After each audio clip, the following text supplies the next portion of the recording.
In the name of the Father and the Son and the Holy Ghost, thy name, Amen. We start today chapter 20th of the book of Revelation, part 5.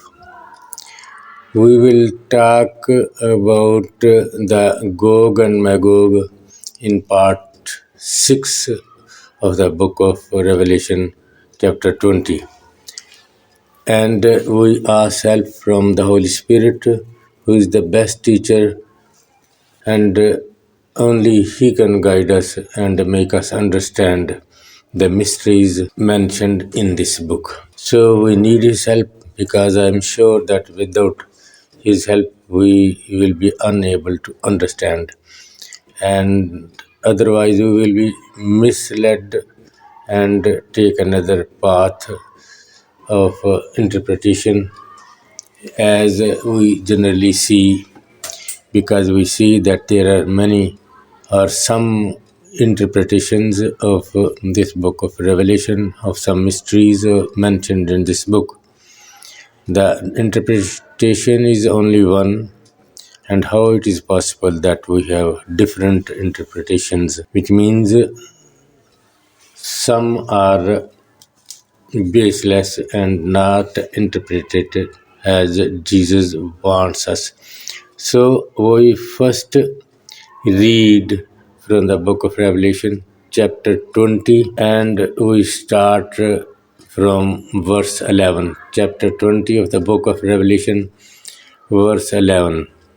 Then I saw a great white throne and him who sat on it, from whose face the earth and the heaven fled away, and there was found no place for them. And I saw the dead, small and great, standing before God, and books were opened, and another book was opened, which is the book of life. And the dead were judged according to their works by the things which were written in the books. The sea gave up the dead who were in it, and death and Hades delivered up the dead who were in them, and they were judged each one according to his works. Then the death and Hades were cast into the lake of fire. This is the second death. And anyone not found written in the book of life was cast into the lake of fire. Amen. So we will talk about these points a little, not all, because it is not possible due to the lack of knowledge and due to the lack of time. So let's talk about the old heaven and earth which are fled away. So to understand it better, let us go back in the book of Revelation, chapter 6, where he mentions when the sixth seal was opened, he mentions that there was an earthquake, a great earthquake, and the earth and heavens were receded as a scroll when it is rolled up. What is that earthquake? Generally, here in the world, when there is an earthquake, the buildings fell down and a lot of damage is caused to the houses and other man-made buildings, walls and houses. But sun and moon and stars are not affected. Here we see that earthquake occurred, but sun was made black and moon became red and stars fallen down. It means that it is something different, as the language of this book is symbolic. So we briefly say that when he talks about the heaven and earth, sun and moon and stars, he's talking about the old church, Old Testament, the church which comprises the old prophet and his wife, the prophet Jacob, his wife and 12 sons. So they gave light. But here he says that earthquake occurred and the church receded, became a little. It was displaced, but it remained. Important to notice here that though stars are fallen, moon has turned red, and the sun is black, not giving his light. All sun, moon, and stars are not giving the light as they gave or as they had to give. So means the old church, the Old Testament, the church became very weak and they could not provide that proper light which was necessary for the believers. So here we see in chapter 20 that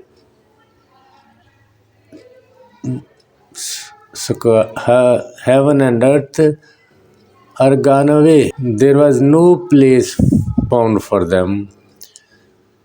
It means they disappeared, they did not remain, they were finished, they ended forever and ever. It seems strange that the old church vanished, it finished, it ended forever. It seems very strange, but it happened, he says. And we have already seen in previous chapters of the same book that the old church is going to be transferred, converted in the new church. That is, old heaven will be changed into the new heaven. When he says, see, behold, that I make everything new. So, among those things, this heaven is included, that it will become new heaven. And new earth and stars will be also new in this new church, new heaven. We will see and read in the next chapter, chapter 21 of this book. So, this is the interpretation of this change, and this is so difficult and deep point that until we read it completely, the whole book thoroughly, and beg help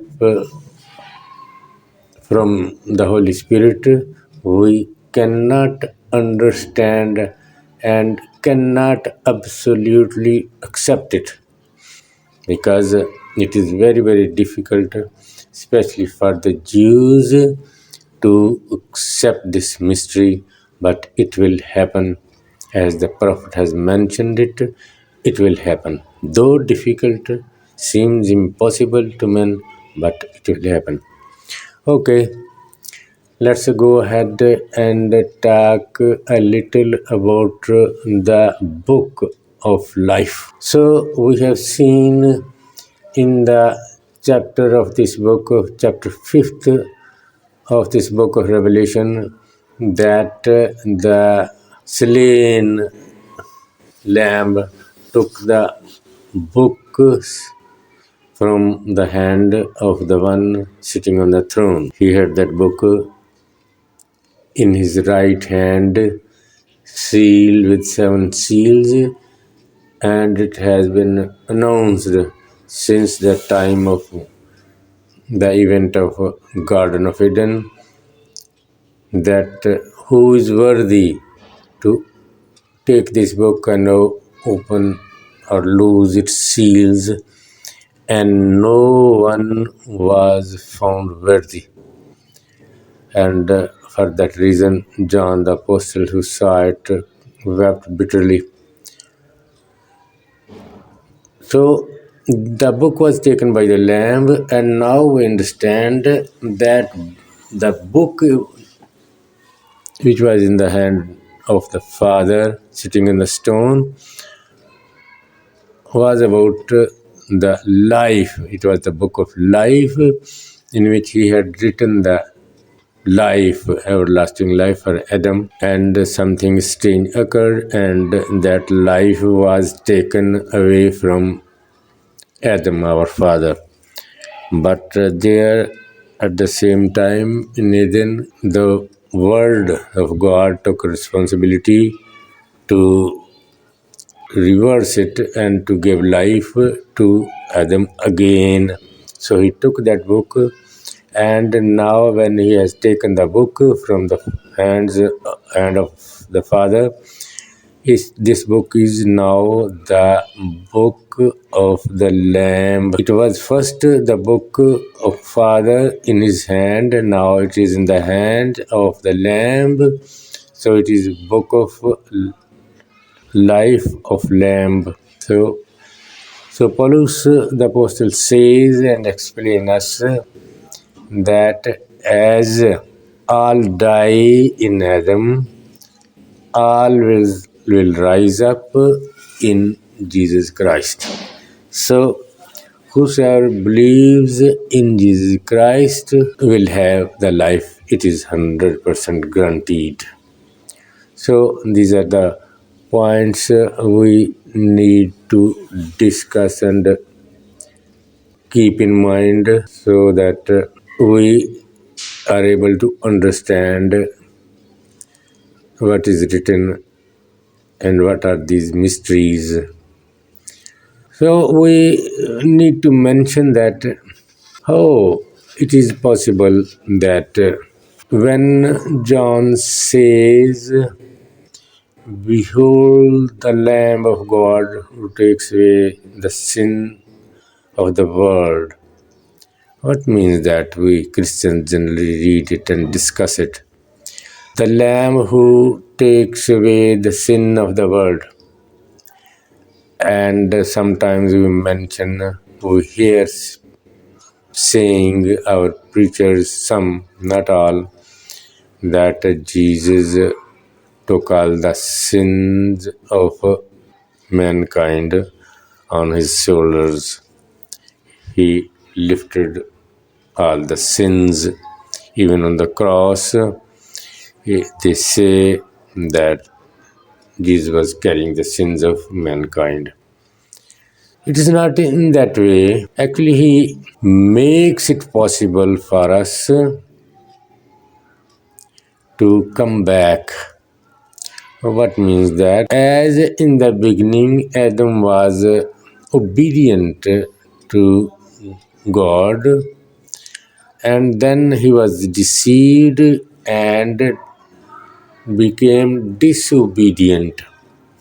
This was the duty of the Word of God to make Adam obedient again, to bring him back as he was pushed away from the paradise of God in Eden.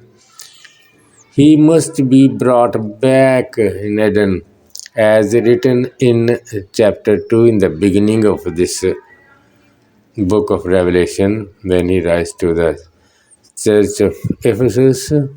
He says, "Whosoever comes, I will give him the fruit of the book from the tree of life."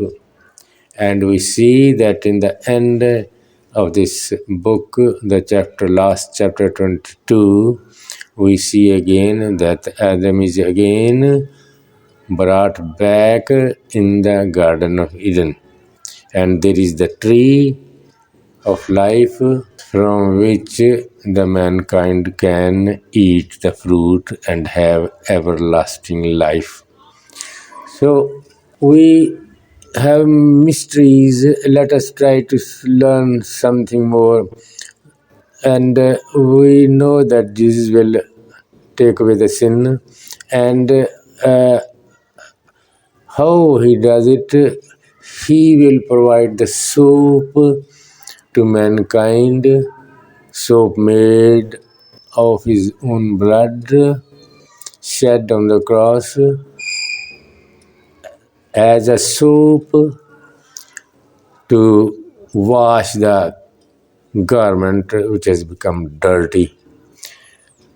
So the garment of mankind will become again white and enable mankind to go in front of Lord God and talk to him as our father Adam did in the beginning when dress, his clothing was white and clear. Or we say that as he remained and he became disobedient, with the Holy Spirit Jesus will provide, he will become obedient again. So it is all we can say in different ways, but in brief, Adam was disobedient and he will become obedient again by the soap of Jesus Christ, that is the Holy Spirit. He will give us as he has given.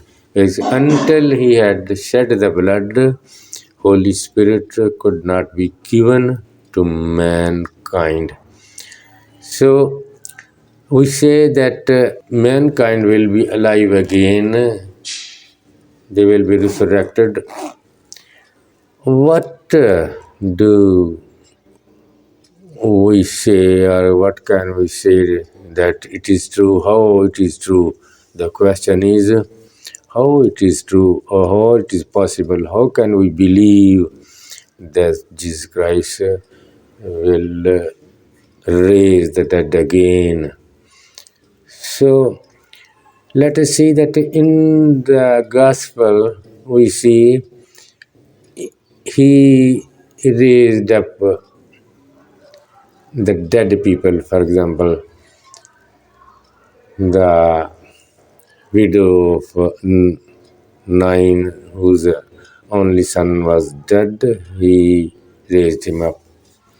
He gave him life again, and to the young girl also he gave life again, the daughter of Jair. And then the Lazarus, who was dead for 3 days and whose body gave bad smell also. After 3 days, as generally happens, he raised him up and he called him from the graveyard. From the grave he came out with a loud voice. He called only Lazarus, because he had to call only Lazarus. So we see that in the world he gave life to the flesh, to the body which was dead. He had authority, he did it. He had no problem in doing this and raising up the dead. So we can say if he was able to do it in this world when he was in the flesh like a man, he will be able to raise this dead body, this dead are all dead who are in the graves in the last days, as we read in chapter 5 of the Gospel of John. So he will raise, and how will be the bodies? These are not like the bodies we have here in this world, flesh made of meat and blood. These will be glorified bodies, not flesh and meat, because the apostle explains that flesh and meat cannot enter in the kingdom of God. So as he raised flesh, the dead bodies, he will do again in the end, and he will raise the spirit also, because when the body is disobedient, as our father deceived, and the flesh became disobedient, its result is on the spirit also. So The body and the spirit both are dead. So Jesus will raise both flesh and the spirits.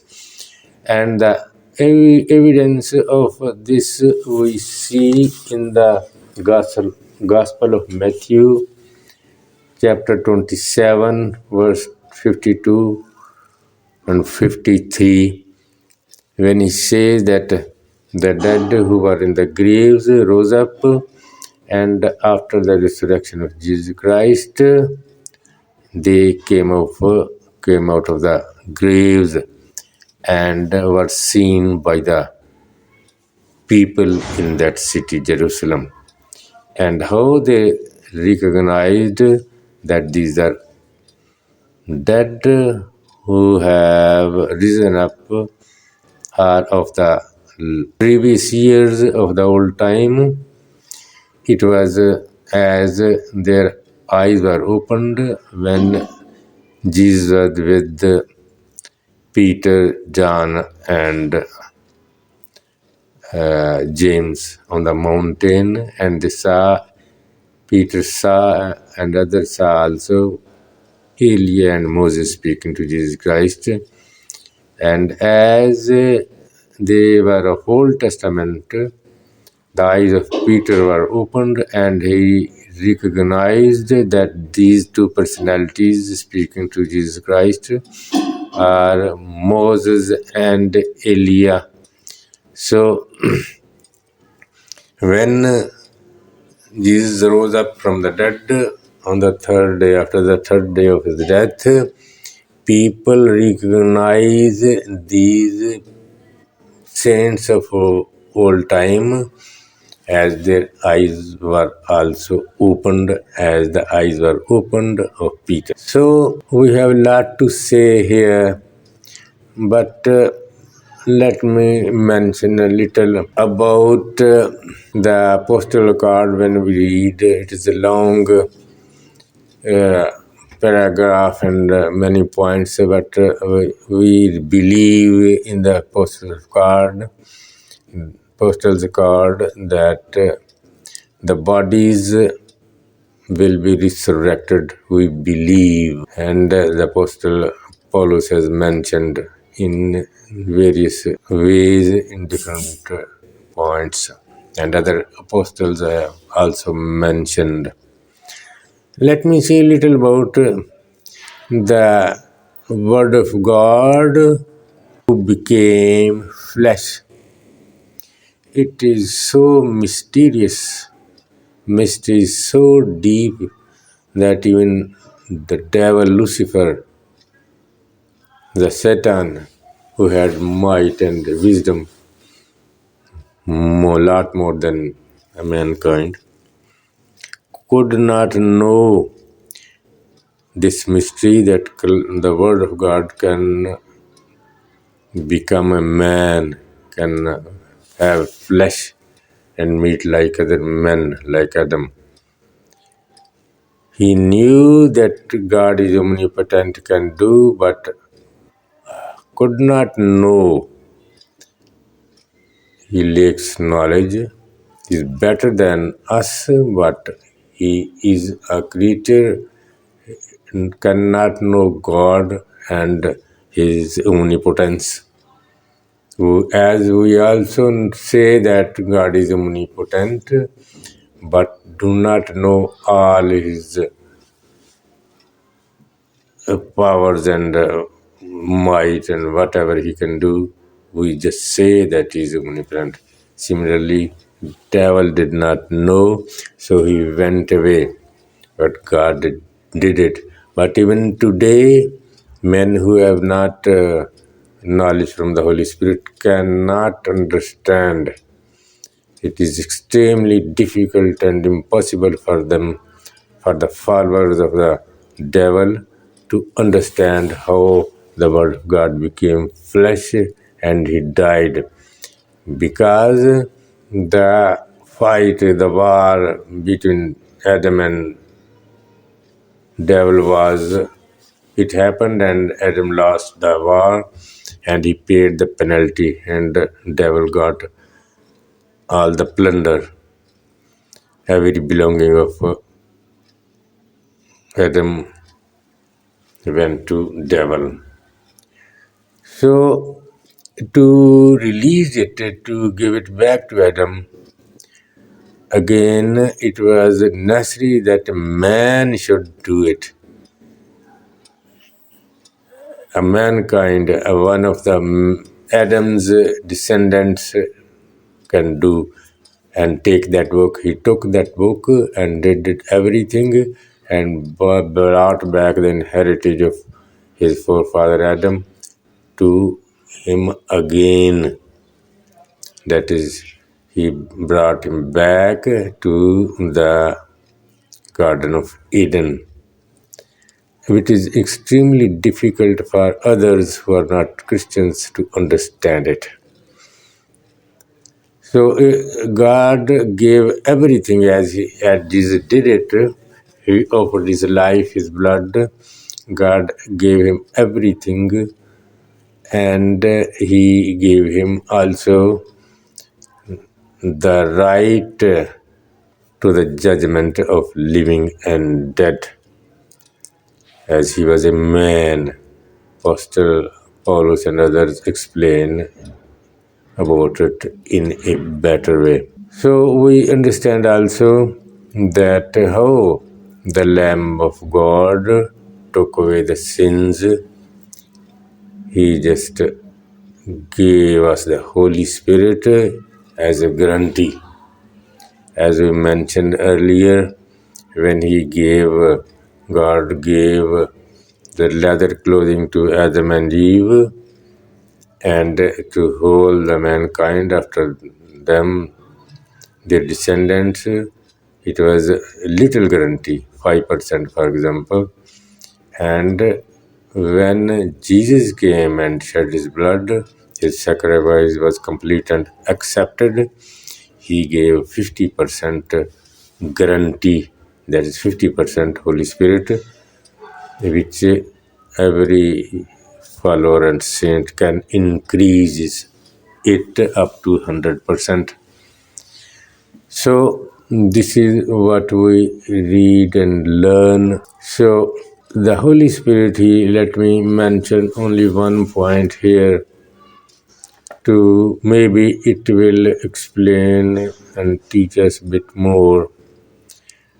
And we see in the book of Isaiah, he says, behold, in Ezekiel, let us say, Ezekiel chapter 28, verse 18.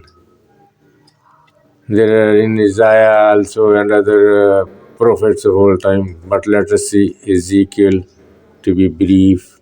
Ezekiel chapter 28, verse 18. He says, therefore I brought fire from your midst, it devoured you. What means that? That the devil had that fire in himself first, God gave him, that is the Holy Spirit, and he took it away, took it out from him, and it has devoured him.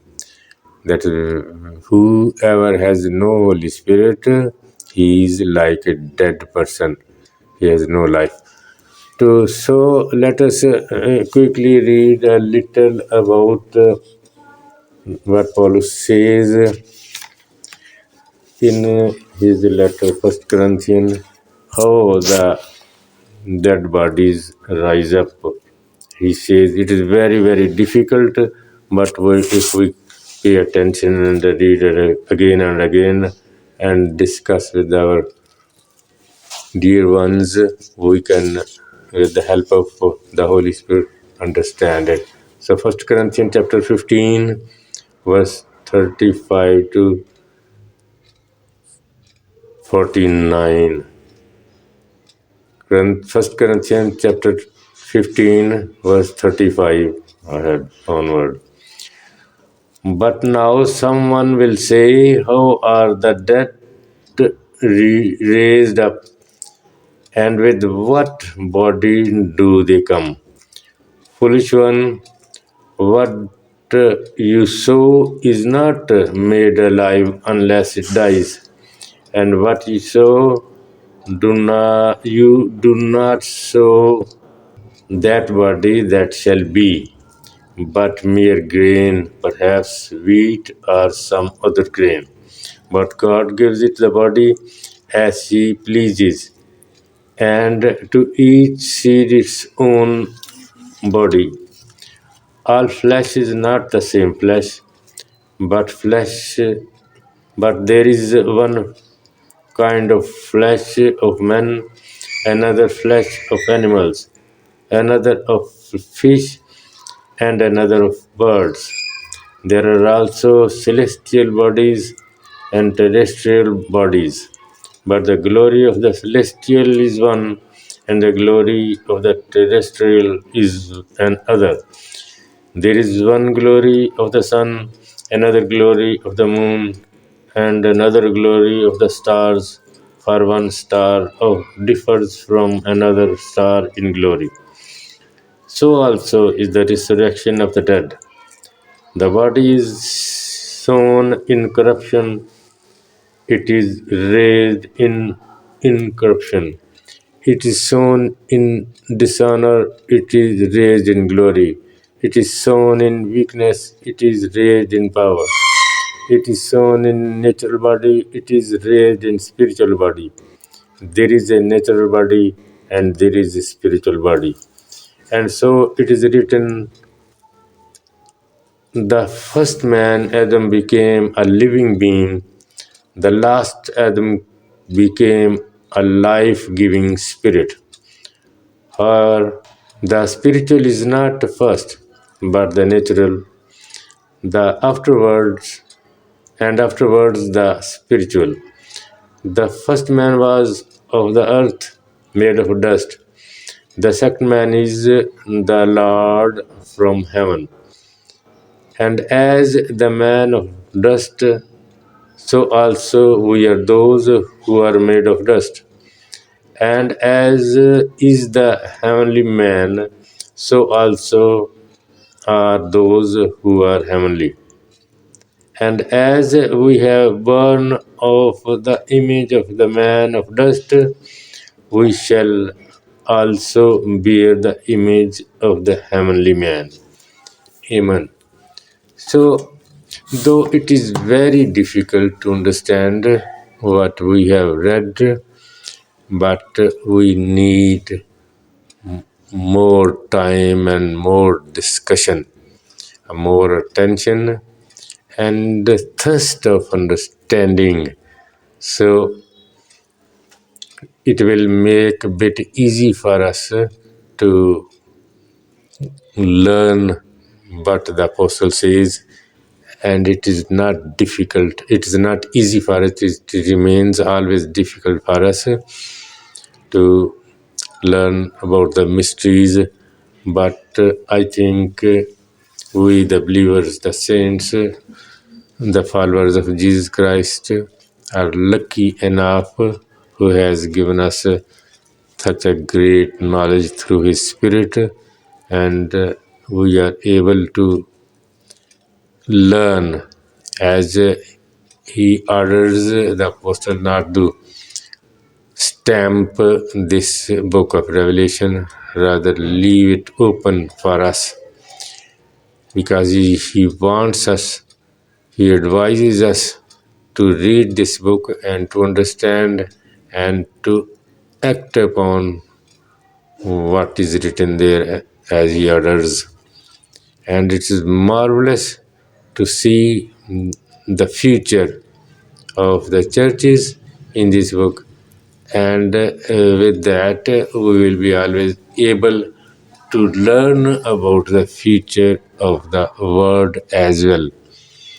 And as He says in the Gospel of John, chapter 10, verse 11, He says, and other sheep I have which are not of this fold, them also I must bring, and they will hear my voice, and there will be one flock and one shepherd.